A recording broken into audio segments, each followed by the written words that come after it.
The night often hides what daylight dares not reveal. Footsteps in the woods, a shadow slipping past the window, a voice that sounds just a little too familiar. Sometimes they're more than just imagination.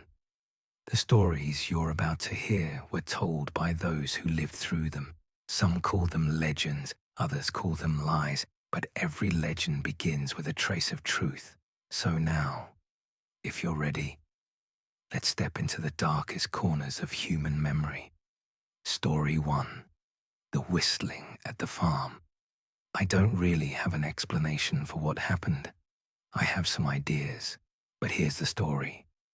I'm a freshly graduated high school student on my way to college.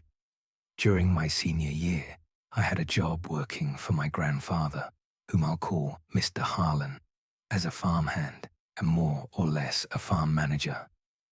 He would give me instructions on what to do on the farm without him being there, most commonly feeding the cows. It was early November, and at this time, baseball practice started after school and would last from 3:25 to 5:30. By that time, the sun was almost down when I arrived at work and started getting ready. One day, I had gotten dressed, filled up the buckets, and fed the first farm when I realized that I didn't have a key to the other farm.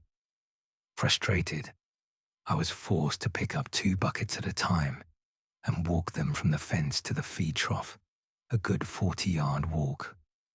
While walking, I was trying to keep myself upbeat and just started to whistle.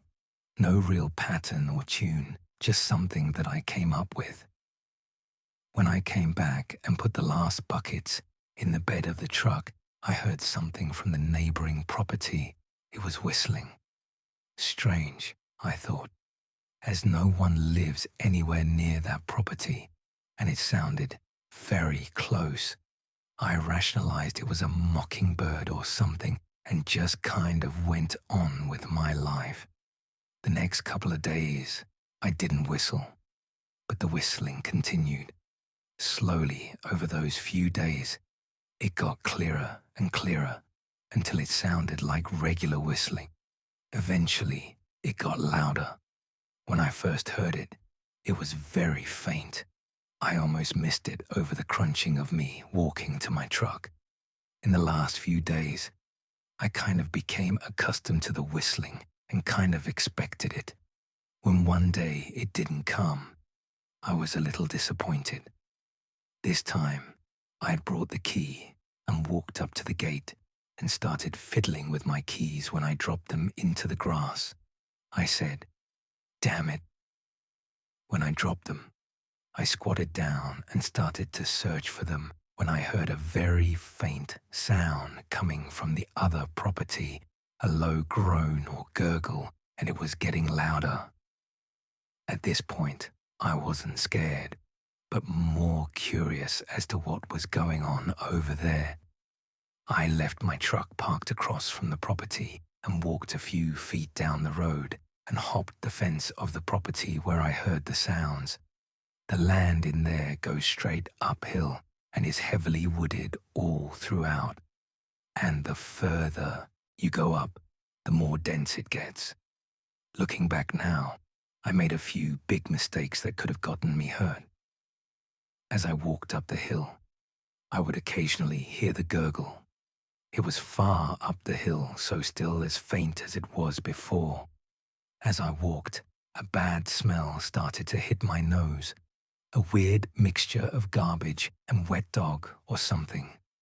I heard something as I was about to crest the hill. "Damn it." A very dry, low, and quite distorted "damn it" came from a couple of yards in front of me. It sounded like a 60-year-old smoker saying "damn it" very slowly, as if they didn't know English or something. I automatically thought someone was on our property. Somewhat angry and paranoid now, I started to move slower. I didn't want this guy to hear me before I could see them. I kept going and stopped and listened when I heard another sound. "Damn it. Damn. Damn it." This guy was now slowly saying, "Damn it," normally, not long and drawn out in that eerie way, as if he didn't know English. I sat down on this log, kind of listening, trying to figure out what I should do about this person. He kept saying it over and over, and I noticed his tone was getting higher and his inflection was changing, and it hit me. This guy was perfectly mimicking me, my tone, inflection, literally everything. He even mimicked my frustration when I said it, angry and kind of scared now. I got up and started to crest the hill. I flicked on my flashlight on my phone. "Hey, this is private property." I was cut off in mid-sentence as I came over the hill. The light barely illuminated this naked figure squatting just a couple of yards in front of me. His eyes were illuminated by the faint glow of my flashlight light. I automatically felt that something was wrong. This wasn't a regular person. His neck was longer than normal, and when I came up the hill, he winced his neck and snapped his head to look at me without moving. His eyes were too big, and his head was large and slender. He was squatted in a ballerina-type squat. I looked at his body. He was very skinny. His ribs were showing through his skin. There was a short silence, and like a robot, the man turned in the leaves and slowly stood, with his hands next to his side. I was debating if it was even a person. It was far too tall to be a person.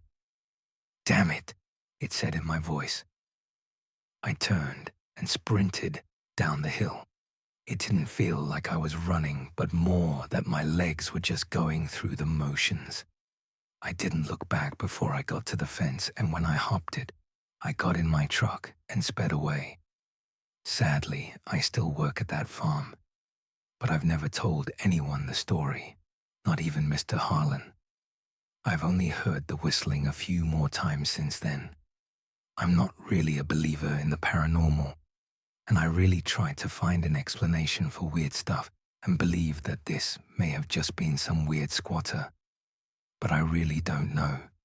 Story 2. My father's tale of the Skinwalker. My father, whom I'll call Elias, told me a story once, and I'll never forget it for a few reasons. I think it's the first story he told me as a child. It's also the story of how my grandfather, let's say his name was Samuel, died. But honestly, that isn't the reason. You hear stories on TV, or sometimes you overhear something in a public place. People talk about ghosts and aliens, and you think to yourself, that isn't real. They're making it up, or they're mistaken, or they're crazy. Something like that. You just can't believe it until something happens. Something that brings it all together, connects the dots in a way that you didn't think of before.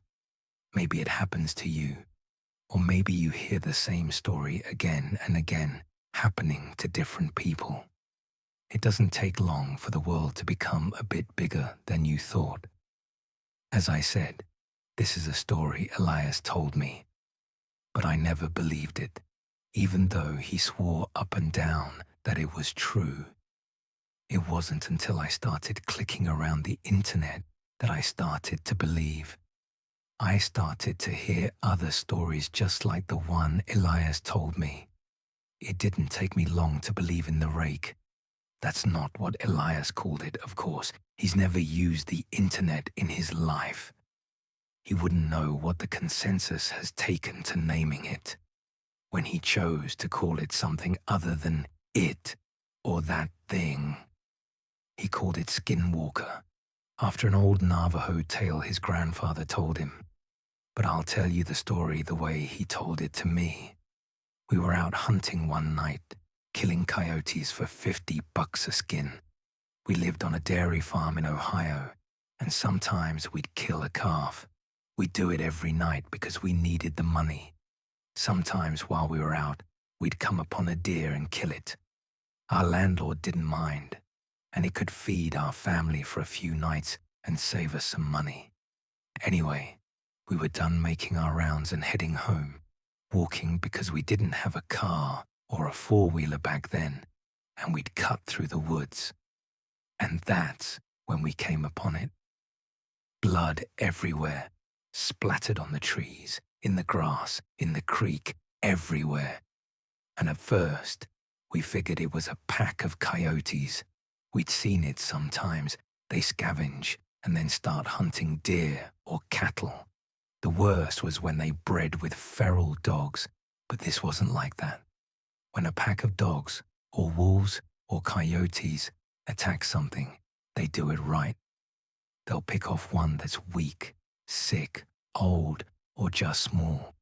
They'll hunt it, draw it into a corner someplace it can't get out of, and then they'll run it right to the biggest one, the alpha. And that deer will never see that alpha. They might hear it, but it won't see it. It'll just notice that its throat is gone, and then it will drop dead. It's quick, it's clean. That wasn't what happened here. Something had run up on a den of deer. Coyotes won't attack a den, and wolves neither, because they'd get too much of a fight. There were 3, I think. 3 bodies just torn apart. You'd see a head here, a leg there, a torso over there. Predators don't do that. They don't leave behind scraps. What had done this hadn't done it for food. It had done it for fun, but we didn't know that. We saw a bunch of carcasses, and we think it's something that we've got to take care of. I remember Elias telling me to go home. He thought it was a pack of feral dogs, but I wasn't leaving him, and I damn sure wasn't walking through 2 miles of woods alone with nothing but a .22 and a pocket knife. I was only 13 at the time, so a .22 rifle was about the only gun I could reliably use. Elias had the shotgun, and he wasn't going anywhere without it.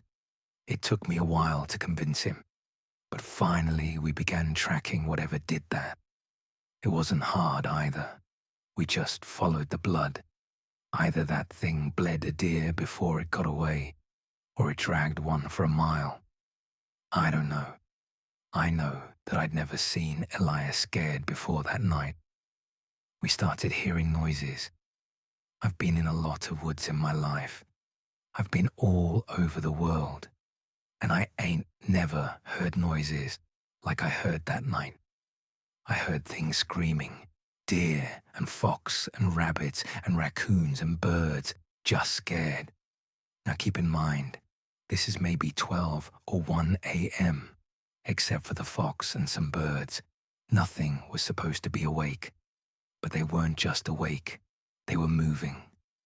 I saw flocks of birds that night fly straight into trees, just trying to get out of there. We came upon a pack of coyotes, nearly shot a couple, thinking that it was what we were looking for. But then we saw that they were running towards us.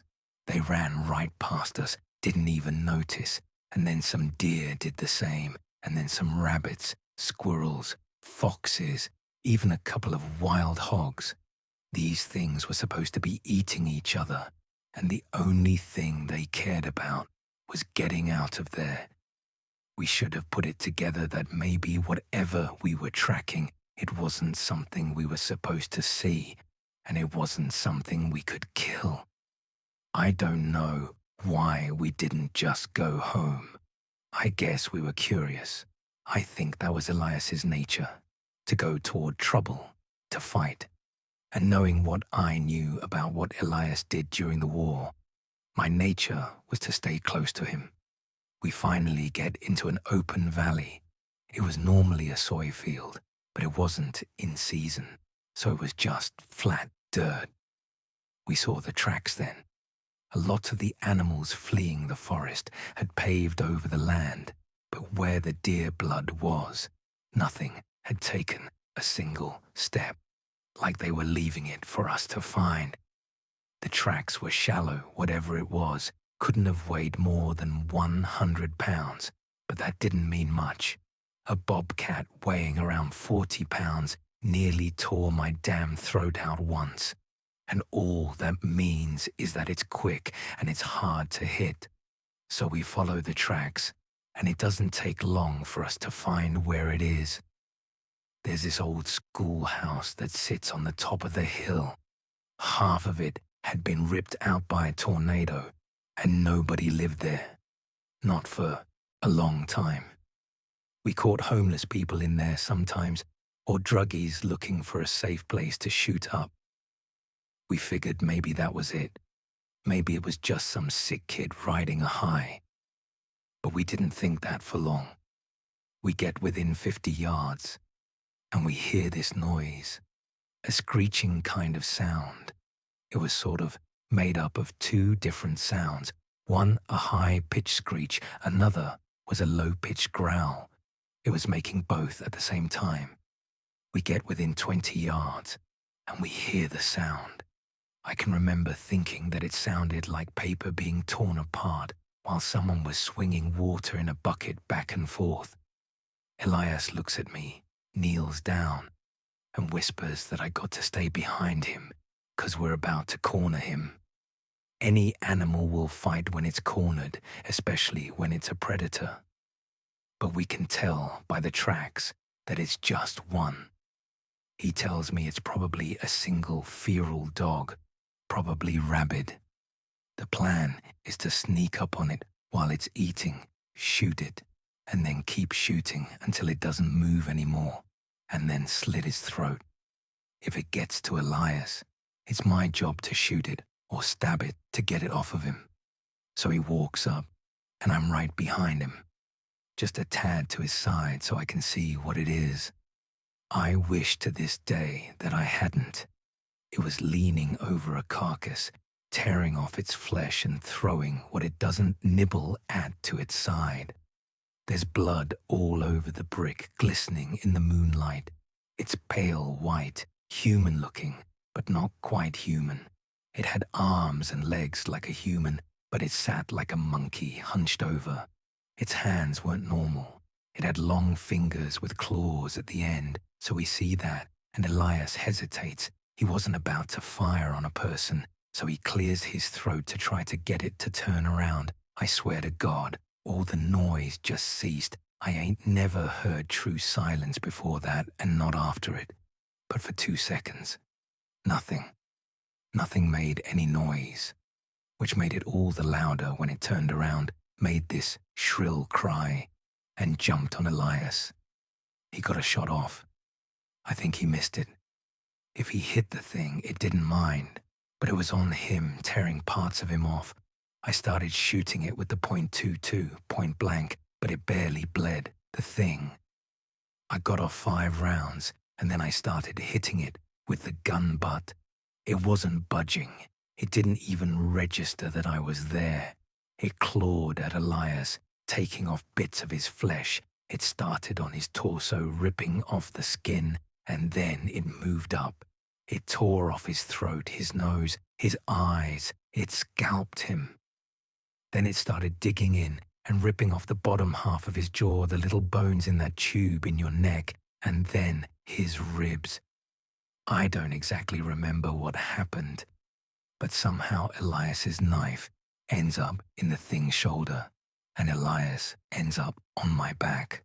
I'm running, and by God, I'm running faster than I'd ever run before or after, and I know it's following me. I end up back in the woods, opposite the ones we've been in. I'm heading towards my landlord's house because it's a half a mile away. I can hear this thing screeching and moaning. I hear the tree branches crack and get thrown around. It sounds like someone taking an axe to every single tree I pass. It's cracking so loud and often. But I'm not looking back. Finally, I trip into gravel. I look up, and there's my landlord in a bunch of his buddies, drinking around a campfire. I scream and cry, and they come over. I'm telling them to call an ambulance, and he looks at me, and I never forget what he said. "What's that on your back?" He asked me, and just as he said it, He saw one of those god-awful flannel shirts Elias wore everywhere. It was what was left of Elias, most of his head, his torso, but nothing after the waist. Suddenly, we hear it screeching, and he grabs me. Elias gets thrown on the ground, and I'm fighting him, crying, 'cause I think we can still save him somehow. But Elias had been gone before I even picked him up. He has to pick me up and throw me inside before I come with him. He and his buddies were all inside, and they're locking doors and getting guns ready. The landlord looks at me, asking what happened. What happened? But I just don't know what to tell him. He pieced enough of it all together to understand that there was something dangerous out there. All the lights in the house are on, and someone calls the cops, and they'll be there in 15 minutes. We look outside and see a walk in front of the fire they'd made. "I don't know what it is," one of them says. "It looks like an ape." And suddenly, something goes through the window. We shoot at it, but it ain't the thing. It's my landlord's dog. Just the body, though, not his head or legs.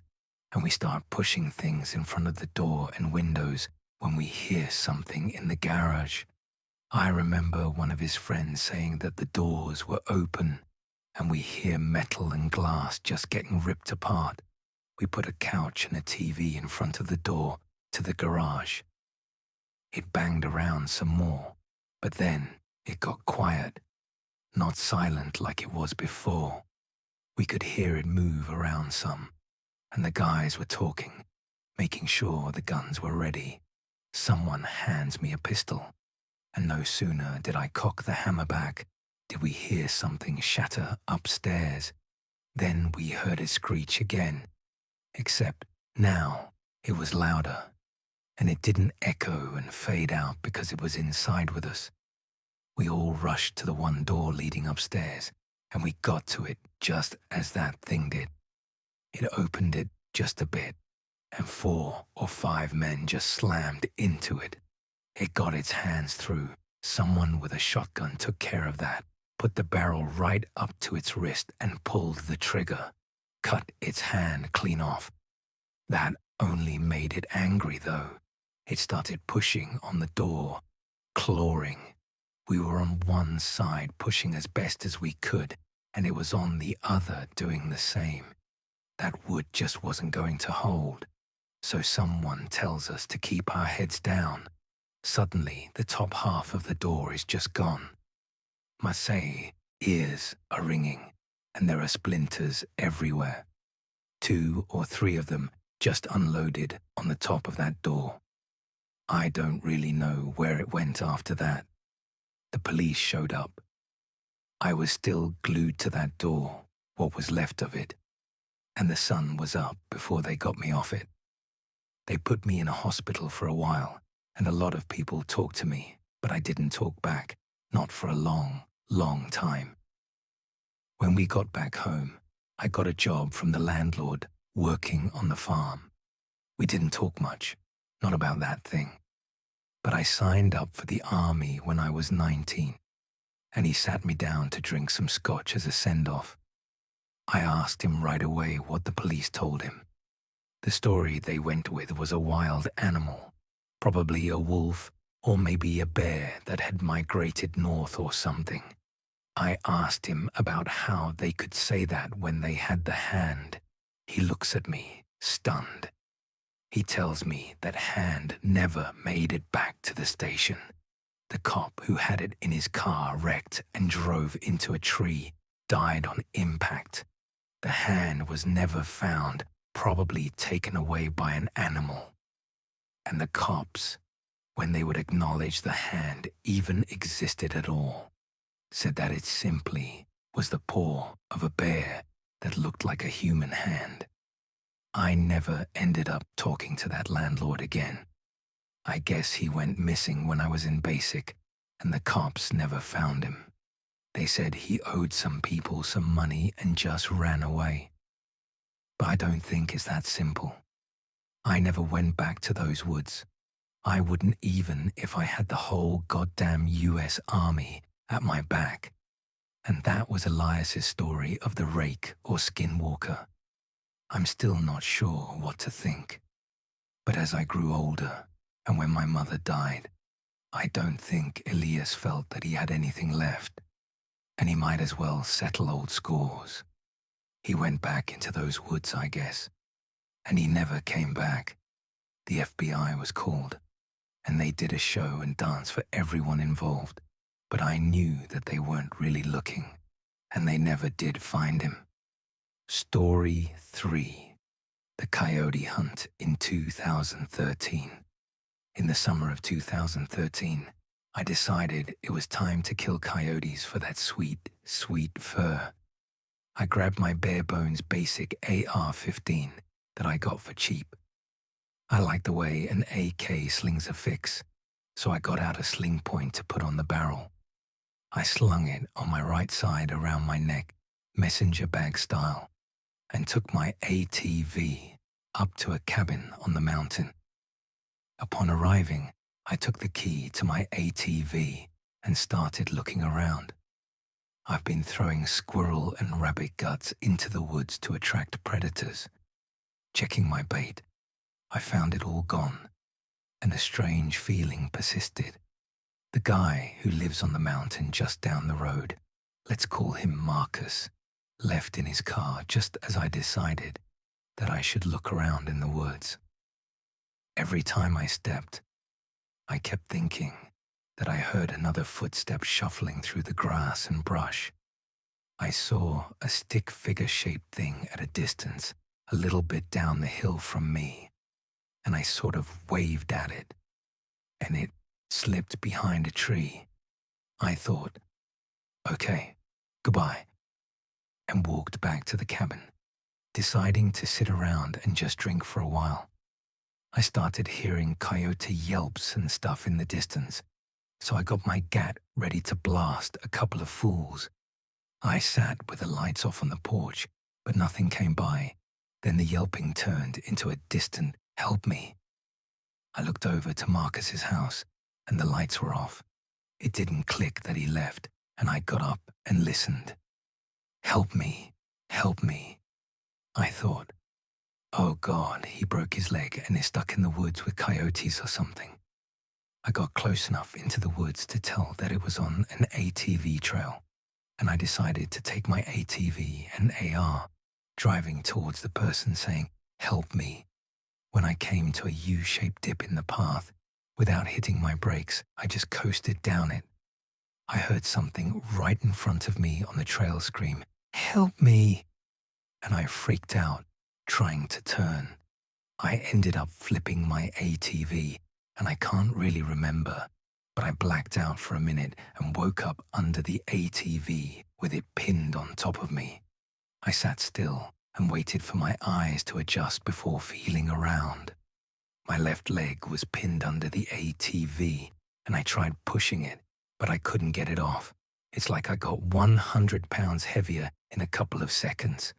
The sling around my neck told me that I still had a rifle. I dragged it to me, realizing my arm was bleeding. In the meantime, I checked over the gun. The handguard was messed up, and the stock was cracked, but it appeared to still be functional. I've got 30 rounds to keep me safe until the night's over or someone finds me. And I sat and listened closely to the sounds of the forest before I heard something shuffling in the grass. That silence is everything. It's dead quiet. And I don't think I've ever felt more fear than I have in this moment. I heard it shuffling around. "Help me, help me." I didn't know if I should respond or just sit in silence. The shuffling got closer, and something appeared over the ATV, like if you had fallen at a bar and the bartender sort of looked at you funny. This thing looked like it was 9 feet tall. Frozen solid, I twiddled my fingers, reaching for my gun, brought it to my shoulder, and sat there, pointed at whatever this thing was. I didn't want to look at it because I just felt so much fear. "Help me." I heard it again. I heard it climbing over the ATV. I looked away, but something grabbed my face. My mind went completely blank, looking for the trigger, but I couldn't find it. Slowly, it moved my head over, and I was face to face with this thing. It looked like how almost everyone describes them. A golem that had done crack, carved up its face with sunken cheeks and deep eyes. To this day, I've never smelled anything quite as bad as the breath from that thing. I felt the flash hider on my AR bump into something, and I remembered that I had it aimed at the thing. My brain rebooted, and I screamed as loud as I could. It screamed back. I started yanking, not pulling or squeezing the trigger as fast as I could. The gun was going off, and my ears started to ring. It grabbed my hair and started slamming my head into the ground as fast as it could. Still pulling the trigger as fast as I could, it ripped the gun from my hand and started beating me with it. It was still screaming as loud as it could while beating me over the head with my own gun. Lights started flickering through the woods. I was about to black out when I heard something louder than the screaming. I swear I saw the thing's head fly open. I dropped my gun, screamed like a child that had just been shoved into an oven, and ran for it. My gun was dropped 10 feet from my head, and the light was getting closer. I didn't know if I was dying or being saved. Somebody started screaming my name, telling me to hold on. Something was tugging my arm. I looked over, and it was Marcus. He had a huge revolver, a Magnum Research BFR. At that moment, I just blacked out and woke up in a hospital with a ton of stitches in my head. When I eventually got out, I asked Marcus what he saw that night, and he just replied, "A bear. We get them often up here." I'm not entirely convinced that I was nearly beaten to death with my own gun by a bear. Story 4. The camping trip in Washington State. It was around November of last year, and I just moved to Washington State. Being new to the area, I like the woods, so a few friends of mine who are huge into wood stuff decided to take me out to a secluded spot. What the hell, I thought. I'll do it. I need some time away from work anyway. I got the weekend off, packed my bag, cleaned the rifle, and headed over to my friend's house. We ended up about 25 or 30 miles away from the Canadian border in this forest that seemed to go on forever. I was really digging it because my home state didn't have anything like this. There were 6 of us and 2 dogs, a Labrador and a Rottweiler. Each person also had either a hunting rifle or a shotgun with a handgun, except for me. We parked our cars on this tiny dirt road used by game wardens or border patrol and hiked about 4 miles into the woods. By this time, it was already starting to get a little dark. We decided to build a fire right away so we could set up tents.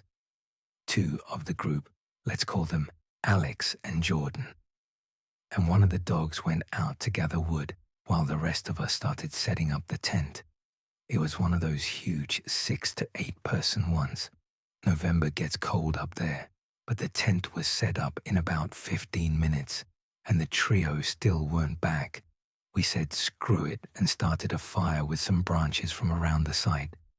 We started hearing crashing noises headed our way, like someone was running their butts off. Alex and Jordan came barreling through wide-eyed, and the dog was nowhere to be seen. They started yammering on about seeing one of the other guys, say Riley, out in the woods acting weird. So they started trying to get close, and every time they got close though, he would just move away. They said at one point he just disappeared and then popped up not 10 feet behind them. They also mentioned a really bad rotten meat and spoiled milk smell popping up around them. They tried asking what was up, but there was no answer, and then apparently he took off sprinting like Usain Bolt into the woods. The dog took off after him, barking its head off, and Alex and Jordan lost both Riley and the dog pretty soon, and the smell started disappearing as well. Far off, they heard a weird screeching, followed by a really loud dog's yelp. Then the smell came back with a vengeance, this time with what they described as mad giggling. They got out of there and back to the camp, and they got really angry at Riley, but all of us who were there vouched for him, and so pretty soon we were all weirded out, but still thought that it was just this really messed up, elaborate joke. I said as much and got yelled at, and then had, well, where the heck is the dog then? Tossed at me. Good point. And at this point, though, the sun was already well on its way down, so we built the fire up and brought out some Coleman lanterns as well. All of us huddled around the fire, eating MREs, and our guns were at hand. About 15 minutes after dark, the remaining dog, the Rottweiler, kind of perked up and started growling, and I mean really aggressively growling as well. The smell popped back up, and Alex and Jordan were not wrong about that smell. I had smelled rotten deer carcasses that have smelled fresher than this. Weird groaning started up, and you could hear branches and leaves cracking around the perimeter of our camp. The noping intensified all around, and the dog was going ballistic. So one of the guys with a shotgun, let's call him Greg, stood up and fired off 3 rounds of buckshot randomly into the woods. This hellacious screech came out of the woods and started moving away from us fast, and the smell dissipated as well. We waited about an hour and then decided to try and get some sleep, with 2 people on guard at all times. The first watch was me and another guy, Victor. The dog was chilling around the fire as well, and 2 hours in, nothing happened. So we woke up Greg and another friend, Tom, for their turn. After being asleep for a little while, I woke up to that smell, and Greg was yelling his head off. We got up and headed outside. Greg was looking around the edge of the woods with a spotlight and calling out Tom's name. I asked what happened. They had been sitting there when they heard Riley calling out from the woods. The dog started growling and rushed the spot, and Tom followed after. The dog went through some bushes, and he lost him, so Tom followed him into the woods. Greg had been yelling for him when he heard Tom begin to say something, before he was cut off. I can't leave him out there. So we all put on some clothes, grabbed a flashlight, or a spotlight for each person, and our guns, and headed out. By this time, the smell was everywhere, and it was making most of us rather nauseous. But we kept going because we wanted to find Tom. We found some of his tracks, but lost the trail when they just stopped. Literally no other footprints after a while, and none leading back the way he'd come. One of the guys at the back was shining his light around and kinda stopped and made this sort of weird noise, then started yelling, "You freaking jerk, we've been worried sick about you." The rest of the group walked over to look, and there was Tom, standing a good 20 feet away, but he was standing very wrong. "Are you okay, buddy? You need some help?" He just stood there, deadpan, and slowly nodded yes.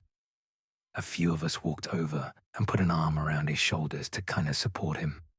We noticed that he reeked, and the dude hadn't even been out here for a full day now. Laughs abound, except for him, and we thought nothing of it except worried that maybe he fell and hit his head or something. Back at the camp, we tried to lay him down, but he just refused to, so we let him stay outside by the fire. A couple of us went to sleep, but Greg, Victor, and I decided to stay up and keep an eye on him. Watching him, he did weird jerk muscle spasm type things every now and then. Very creepy stuff. We thought that it might be something serious. He was mostly quiet and slow to respond to things until it came to food. We gave him an MRE to eat, and he only ate the meat out of it. We shrugged it off, and then he got up and started moving around very jerky-like, looking towards the woods. He asked us if we wanted to come into the woods with him for firewood. Besides the fact that it was pitch black out besides the fire, and also the huge stack of firewood that we collected on the way back, it wasn't all that weird. He jerked something like a shrug before walking weirdly into the woods, and at this point we were on guard and didn't try to stop him. Greg got up a few minutes later to step into the tent for something, so I was outside with Victor when the smell hit my nose like a ton of bricks, and I gagged. Then I started hearing some sort of gibbering and giggling. I'd never been more freaked out in my life, and you could tell that Victor was feeling the same. Greg came out in time to hear it really well, and then went inside to wake everyone up. He froze at the tent flap and then started cursing, which woke everyone up. I didn't know why he was cursing, but it was working. When they were all up and awake, he counted everyone, and you could see him turn white. "What's up, dude?" Apparently, while he was inside, he did a quick body count, and there were 4 bodies inside. Someone or something had been chilling in our tent without us realizing that it had gotten in. We lost it hard at that moment, and then everyone started asking where Tom was. At this time, the gibbering gets louder, and you can hear a bunch of nonsense moving through the woods. We hear Tom's voice calling at us from the woods to come help him, but it's all off key, and every now and then he would start giggling. We built the fire up and sat around it, with all the lanterns on full and weapons at hand until the sun started coming up. As soon as it was light enough to see, we put the fire out, packed our stuff, and made for the vehicles. We started hearing the giggling, and the smell returned, and we just got out of there. Back at the cars, we got there, and there were scratches all over them, and most of the windows were smashed, and the seats were ripped to shreds. We just needed those babies to run, so we tossed the keys into the ignition and heard the sweet, glorious sound of an internal combustion engine starting up. We tossed our stuff and got in and sped out of there. We didn't talk about it for a few months, and most of us didn't even admit that it happened. One of the guys with us told us later that he'd seen Tom at the edge of the woods staring at us as we left, and apparently he had this very creepy grin on his face, and I believe him. I know that I'll never go camping that far away again without at least a lot more people than 6, but I believe that was my first run-in with Skinwalkers. Story 5. The Pizza Delivery Nightmare.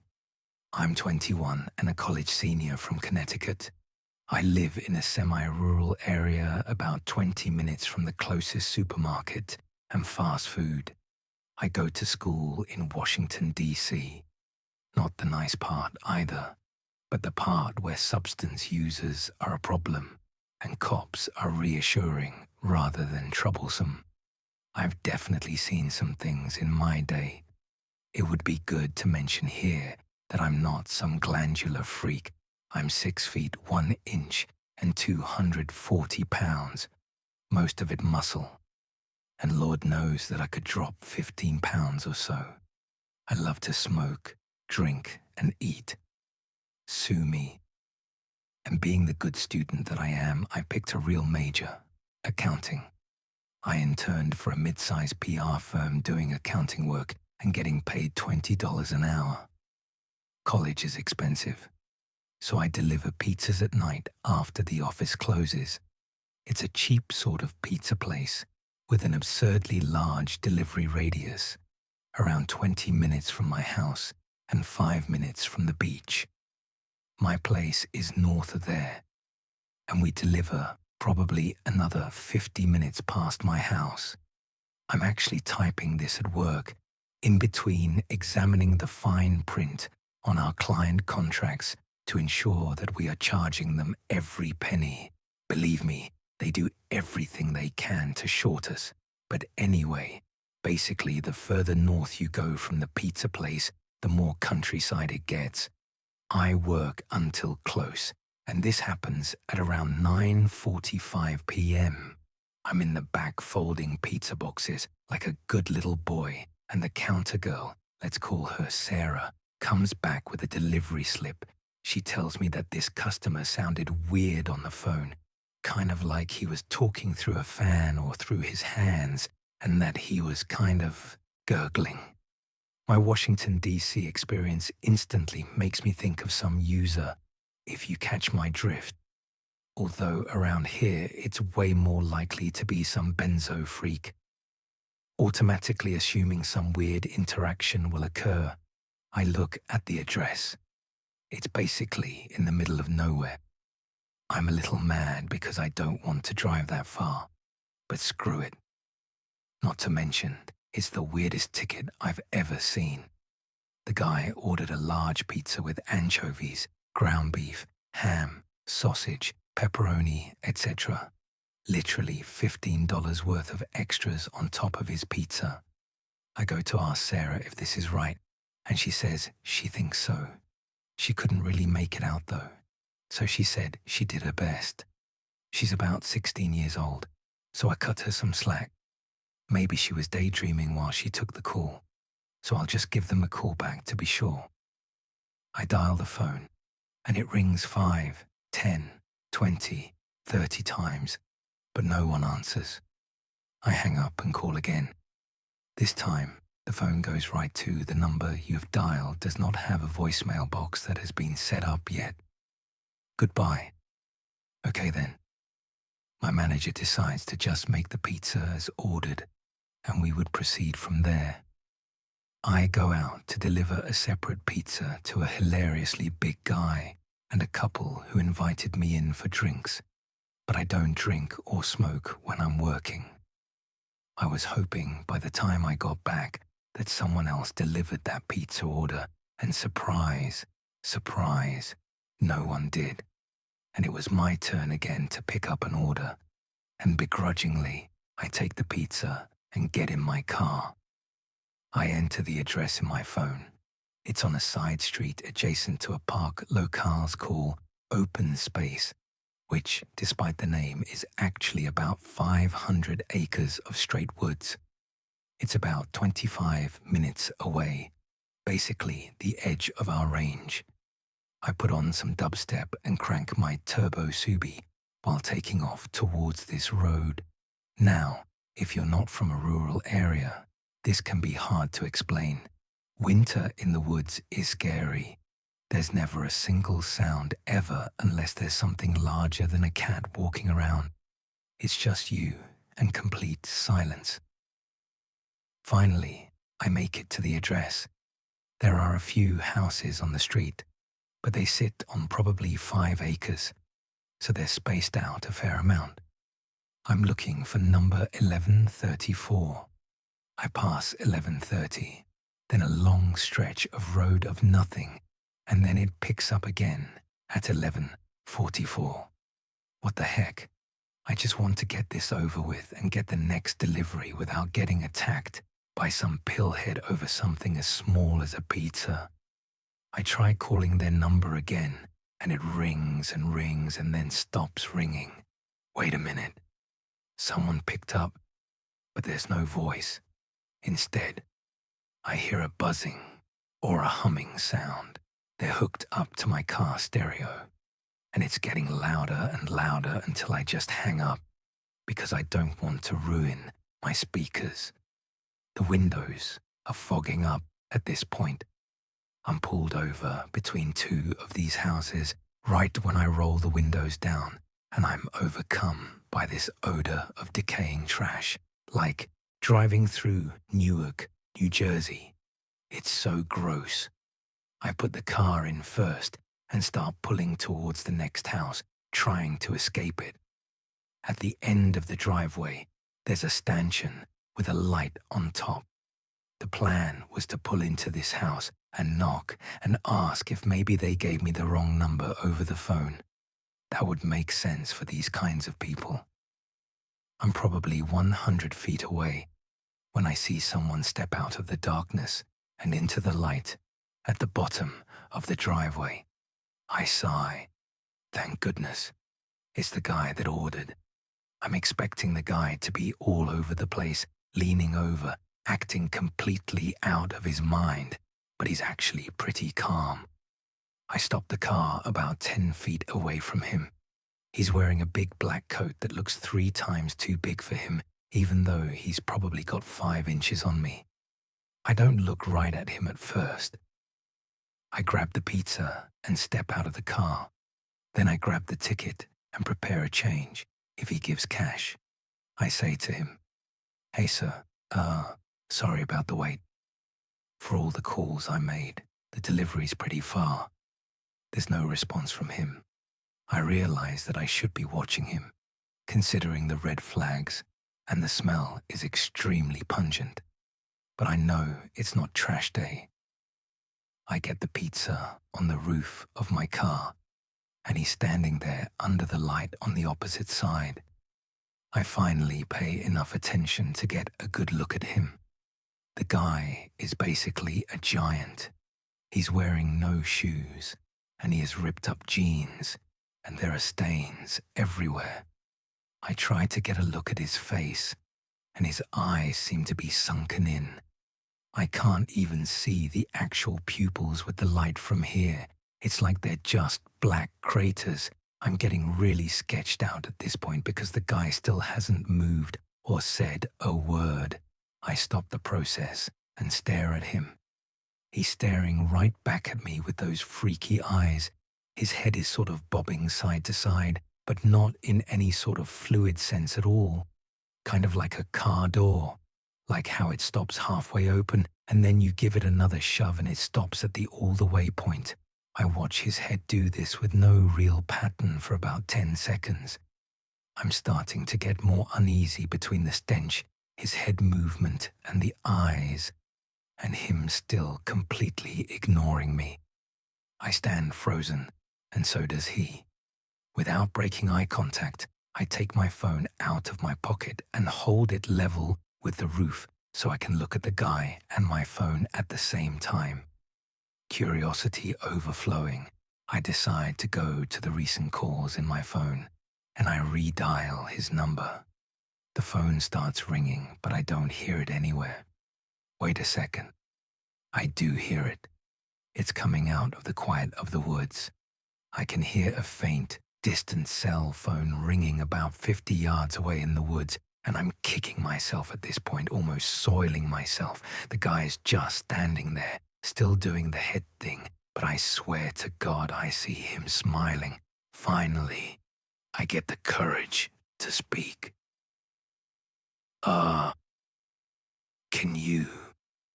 Can you please come get this? Also, I think you might have dropped your phone or something when you were hiding a body or whatever in the woods. I laugh nervously, still thinking maybe this guy just dug too deep into the prescription pills. And I see his mouth open, head still bobbing, feet planted on the ground. He makes a sort of low, guttural, quick grunt, and then a high grunt, and then a low grunt, and they're sort of soft, kind of like someone clearing their throat. At this point, I'm ready to book it to the driver's seat if I have to, and just as I go to redial that phone again, I hear him talking. That phone's not mine. The pause between phone's not and mine was way too long. Phone's not literally sounded like one word. Mine came off as an octave higher. My mind is in DEFCON 5, full-on panic mode. My knees are weak, and I'm literally about to pass out. I push the pizza to the far side of the roof away from me, and I finally muster out, "Sir, you're freaking me out. I got a 45 and less than $20 on me. Just, just take this so I can leave." When I say this, his head bobbing stops. His eyes are dark and burning a hole through me, and he opens his mouth again. "It what?" "His what?" I ask, stunned. It was his. The phone was his. The guy starts coming towards my car, not a step, but like one huge muscle spasm that propels him forward. The phone was his. He repeats. I'm on the verge of tears at this point. The guy jerk jumps again, now closer to the car. Phone's not his anymore. I blubber wordlessly, then gather myself and scream, "I'm going to call the cops, man, if you just don't get out of here." I see this guy smile, that creepy smile, and without moving his mouth, I hear him saying in a completely different voice, a voice I've never heard before, "Go away. Stop following me. I will call the police."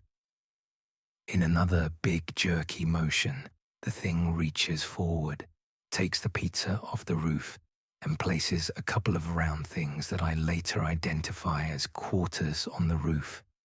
They're surrounded by this dark liquid that spreads over the roof. I don't even think, just get in the car and peel out down the road. I leave the hot sleeve for the pizza too. I leave everything. Don't even close the door all the way. I get down the road going about 80 for a quarter mile, then pull a U-turn because I don't want to get even more lost with that psycho out there.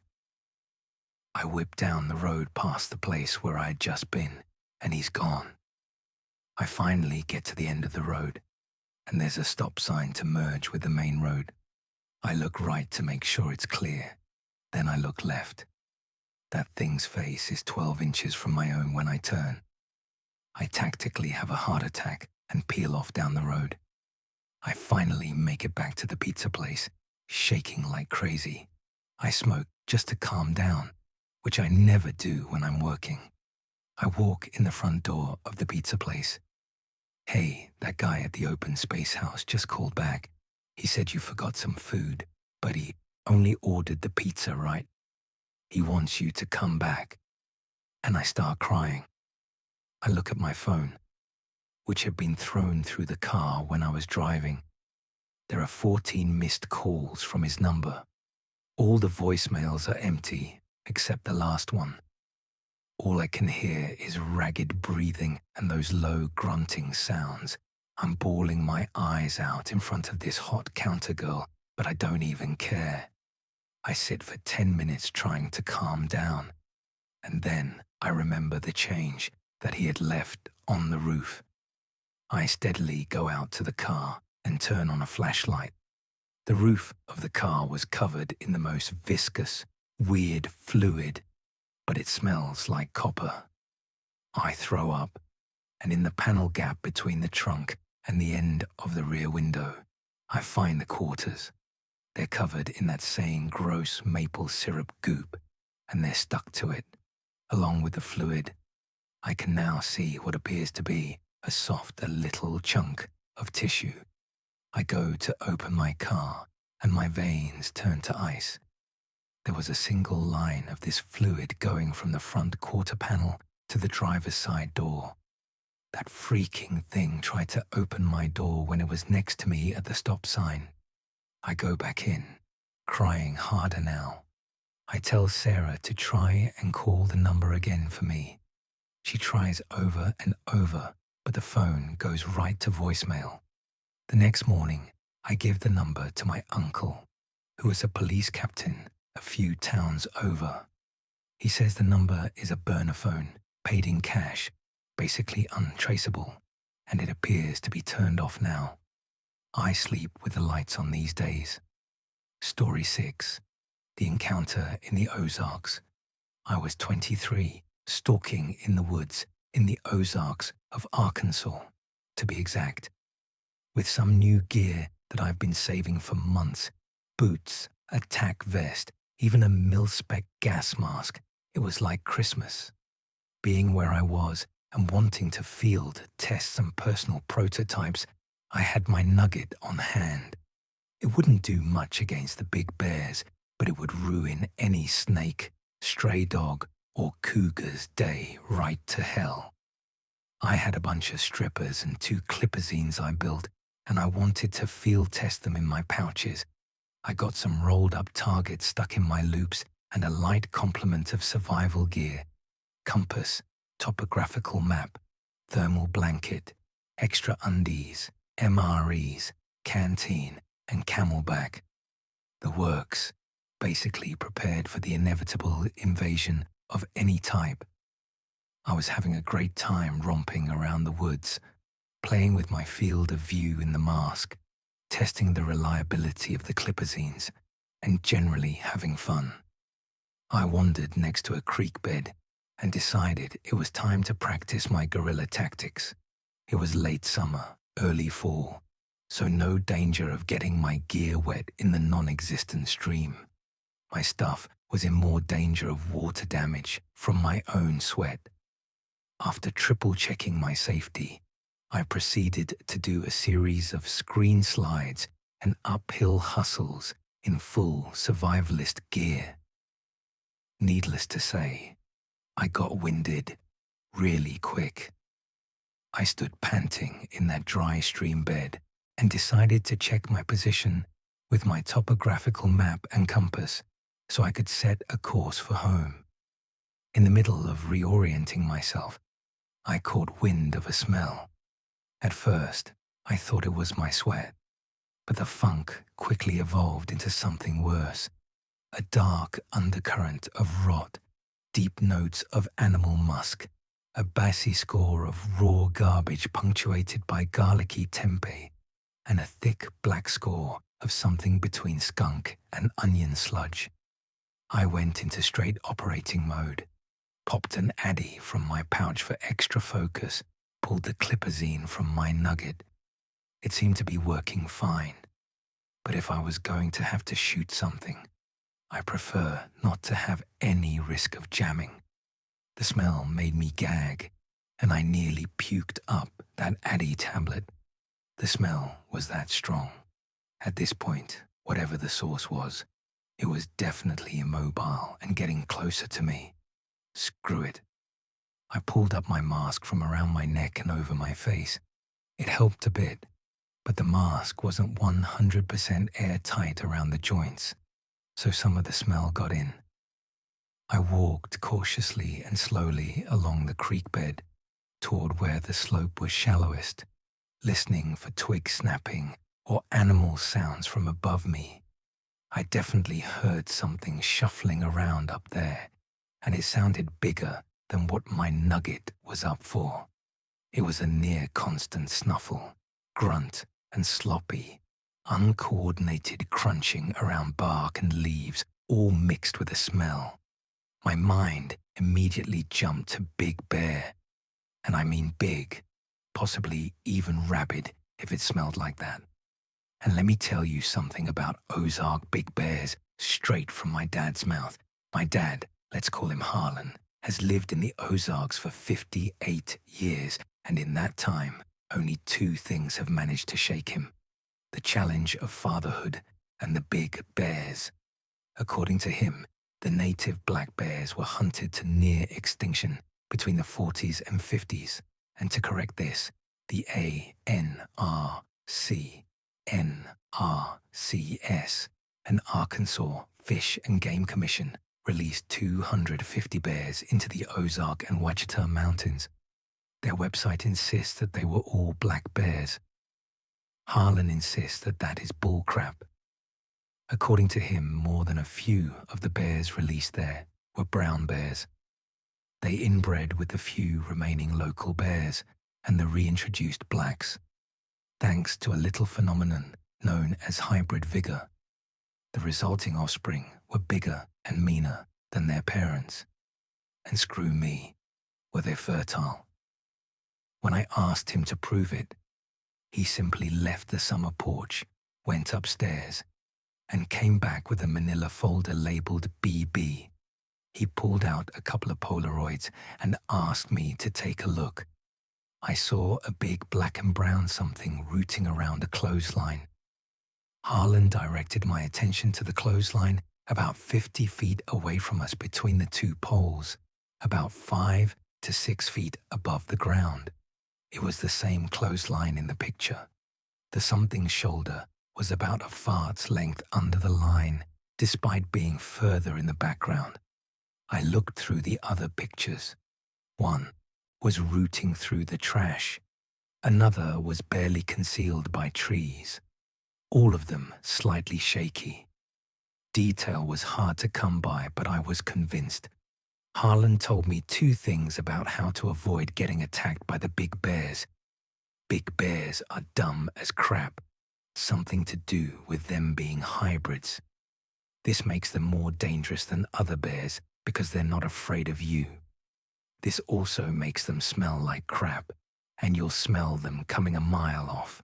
If you smell a big bear, get inside, get upstairs, but take the 12 gauge and some deer slugs. If you do see a big bear and you ain't home, or you ain't got a shotgun loaded with slugs, hide up a tree if you can. They're faster than you, so there isn't any use running. I tell you all of this because after 23 years, I'd finally managed to prove Harlan wrong about something. Well, half wrong.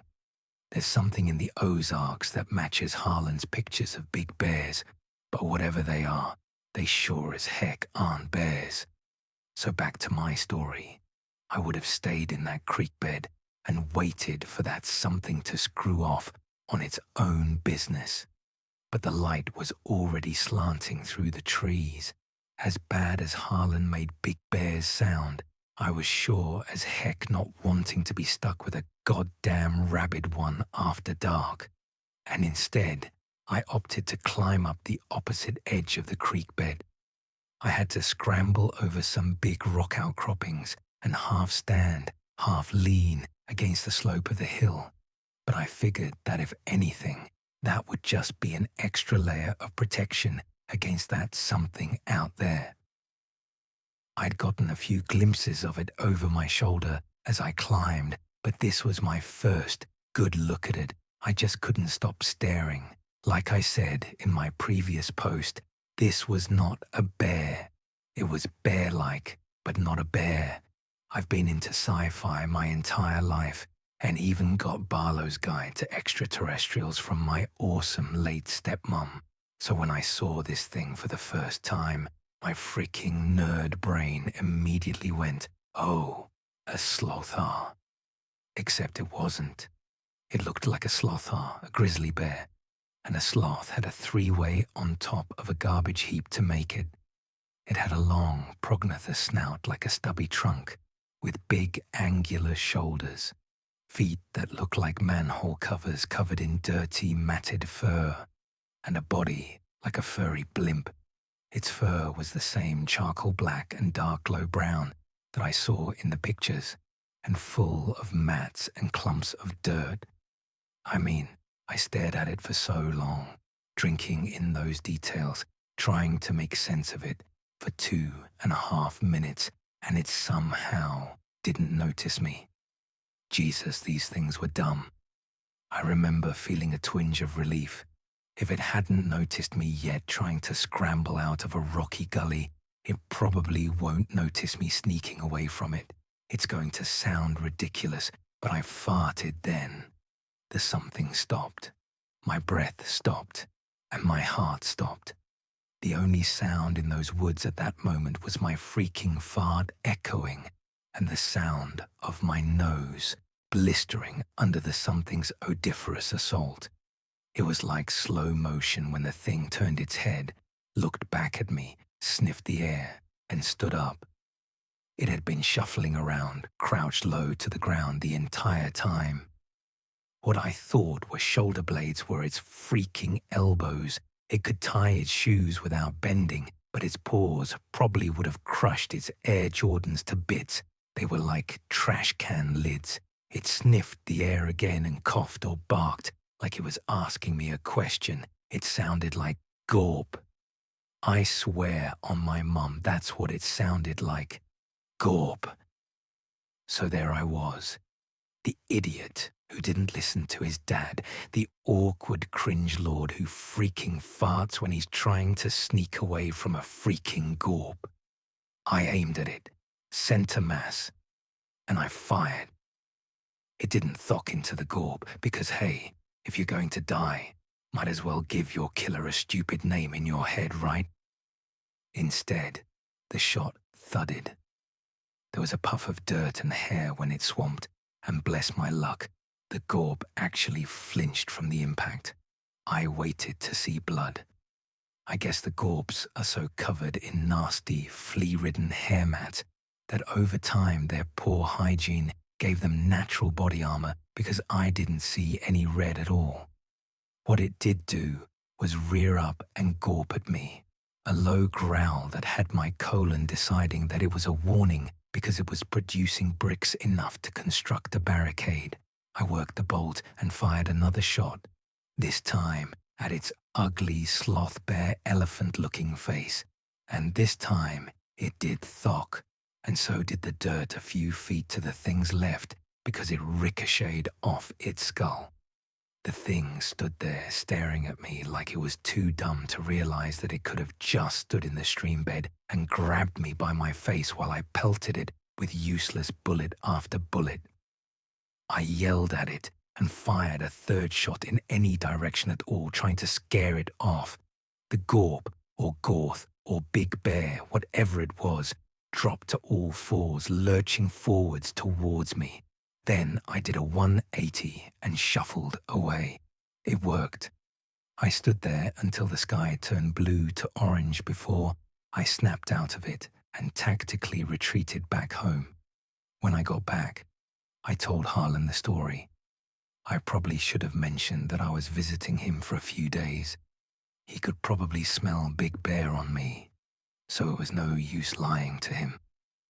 When I got to the part about what the big bears really were, he refused to believe me.